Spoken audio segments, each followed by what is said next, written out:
Көлемі 20 литр ыдысты сұйықтықпен толтырады. Егер оның салмағы 160 ньютон болса, онда бұл қандай сұйықтық болуы мүмкін? Жазайық. Берілгені көлемі 20 литр, салмағы 160 ньютон,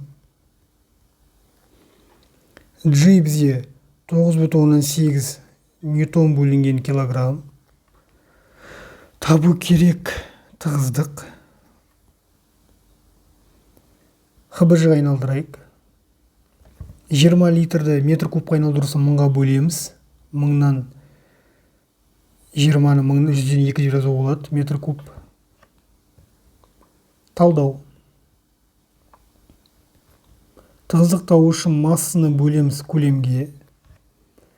Көлем табу үшін көлем бар. Масса табу үшін масса ол P көбейту mg. Масса табу үшін сол салмақты бөлеміз G-ға. Шешуі. Масса бізде тең болады 160 ньютон. Бөлеміз 9,8 ньютон килограмм. Сонда жуықтағанда 16,3 килограмм шығады. Тығыздық табамыз. 16,3 килограммды бөлеміз көлемге 102 метр куб. Сонда бізде жуықтағанда 816,3 килограмм бөлінген метр куб тығыздық шығады.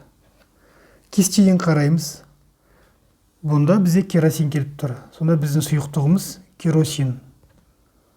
Сонымен қатар басқа кестелерін қарап, басқа да сұйықтық болуы мүмкін.